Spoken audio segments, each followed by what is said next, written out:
mysteries in American town planning. The only coherent explanation I've ever heard is that the guy grew up in Londonderry, North Ireland, and Londonderry has something of this kind of plan. Otherwise, he may have been looking at, who knows what he was looking at. The other place you find these things in American history are the religious town plans that begin with the Puritans in the early 1600s in Boston. The plan of New Haven that you see there is perhaps the most famous, although John Winthrop in Boston, after having been in Boston for less than 3 or 4 years, was concerned with the random character of the way Boston proper and some of the outlying settlements were developing. And he was concerned that the structure of the plans of the towns was not, that they were not going to be suggestions for clear behavior, and they would be an impediment to maintaining the moral character of the community that they were interested in. And Winthrop hired a fellow by the name of Thomas Graves, about whom we really don't know anything, to describe and provide a town planning manual. And he writes an eloquent description that you could use to describe in some ways all of this. Just a beautiful kind of description that was promptly lost and discovered in the 1930s in the Winthrop papers in the Harvard Library. And we look at it in my classes because it's so similar to a lot of different things, but it wasn't probably that influential, but it was a reading of the time. The plan of New Haven, which was very typical, is usually thought of, and this Graves plan I was talking about, is usually thought of as being, having been influenced by the images in the Bibles, the late 16th century Bibles that the Puritans brought over with them. These two, this is from a Bible printed by a man by the name of Villepandus. It shows the city of Ezekiel's vision. And in the center is an open square with the Ark of the Covenant there as an object. It's surrounded by a square, a church to one side, a gridded pattern that comes off from that central open space, and then a radial series of walls. The same kind of thing here. This is a depiction of the camp of the tribes in the Bible. Of course, in all these cases, if you go back and you look at these biblical texts, they don't give you enough geometric information to really make a plan. None of these have anything to do with the Bible. They're the images of order that the people in late medieval or Renaissance Europe were creating. Here, the same kind of thing, though. The Ark of the Covenant in an open green space, the 4 great rivers of the world that are coordinated, and then the 12 tribes arrayed around. And the Puritan plan in New Haven, a green space, their meeting house, and the meeting house for the Puritans was governmental and religious, and then the division of that around it. And the Puritans acted in a typological sense in that they looked for events in the Bible to use as models for what they saw happening to them. And so the fact that they would copy their plans after these. And then there are other British religious groups that move up and down the eastern seaboard that have a host of these kinds of things, some influence, some very similar, some not. This Bethania, unbuilt, but in North Carolina, shows another version of the same thing, a church in the center, a green space, a central street with major buildings, and then an outlying collection of larger lots, and then outside of that, even larger lots. And of course, the most beautiful of all these American town plans, the most interesting in many ways, is really not religious at all. It's the plan of Savannah, Georgia, done in the early 1720s. And this drawing, an artist was actually contracted from London to come across the ocean and draw the town as it was being played out. A fellow by the name of Roger Gordon, and this is what it shows. It's composed of 4 discrete neighborhoods. Each of those neighborhoods has an open green space in the middle, 4 large building sites that face that are reserved for churches and public buildings, and then groups of residential streets. Now these residential streets are divided up into two kinds, or two varieties, I guess. One, here, these houses would all face in, but here, these houses would all face out. And so that it means when you combine two of these, you get a row of houses from two of these different wards, as they're called, that face each other, and created eventually what would be the commercial streets. And this plan, the thing about Savannah that's so interesting, one is you get a plan that coordinates all of these different uses that was actually built, and then it was used for over 100 years, up until after the Civil War. As the city built, it built by expanding on these wards, and that's very unusual in urban history.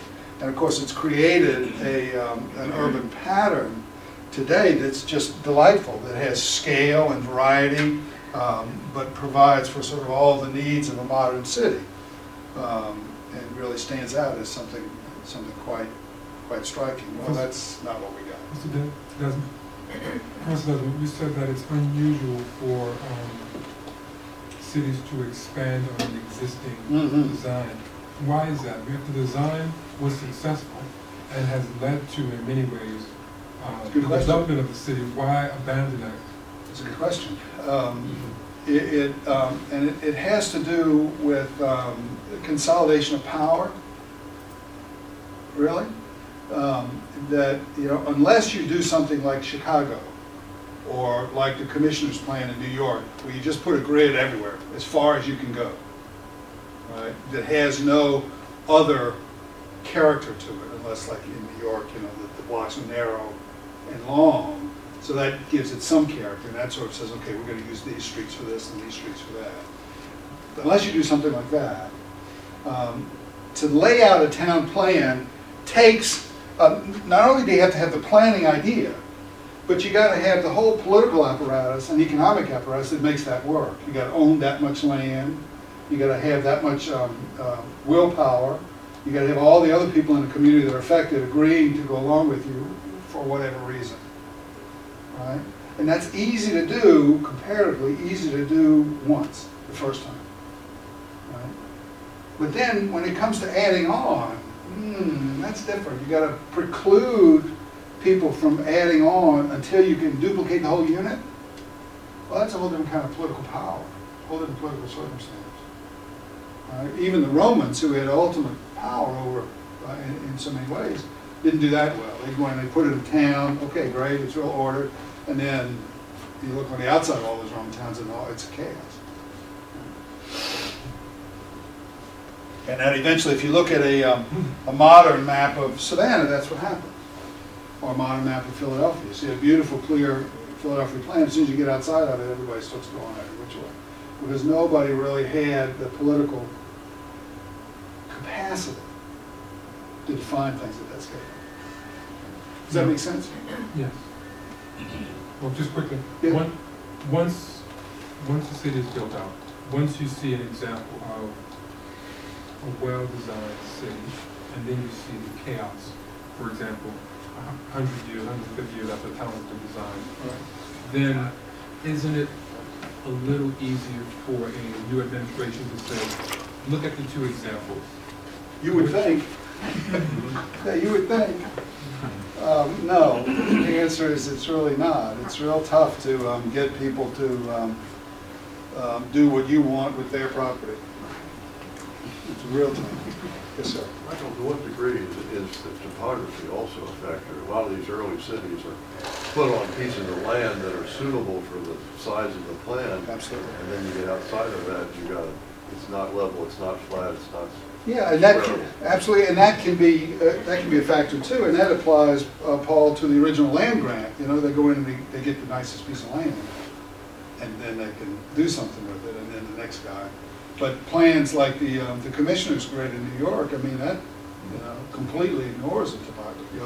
The public land survey system we just looked at, I mean, one of the great things about it, one of the defining characteristics about it, is it completely ignores the topography. Do you have a kind of simple way to characterize how the balance between the kind of public and private interests of development has evolved from the founding of the country till now. In other words, we're confronted with this tension constantly in Baton Rouge, where you have an interest in defining regional land use, in defining a plan to shape the continued development of our downtown that is, constantly running up against private interests of using that land in the way they see fit, regardless of whatever that sort of broader. That's the question. Is there a? I mean, that's the question. I mean, that's the that's the basic. Has the pendulum swung one way or the other, or just back and forth, or is it just? No, in the United States, it's never swung. So it's in terms of the kind of politics and the sensibilities around those questions, we're in many respects in the same place that we've always been. Yeah, I think we are. I mean, there are a lot, there's, our society is one of a lot of tensions, and we basically use private developers to build cities. It's largely the way we've always done that. City planning, in Baton Rouge is a good example, of city planning departments, the role that they typically take is to clean up afterwards. You remember that episode when the Roseanne plan was being presented for the city council, and the city planning guy who was in charge of checking the sewer, they were concerned it was going to overload the sewer, and they asked, well, did you do a survey of, how much it would overload the sewer, or how much it would overload traffic? And the guy says, oh my God, no. It hadn't been approved. If I did a survey before they approved it, my boss would fire me. Right? I mean, it's so off the table here. I spent a little time in Berlin last summer to give you a contrast, and I was devastated. There's a great subway system. There's a great streetcar system. There's a terrific public bus system. There's a very good overhead rail system.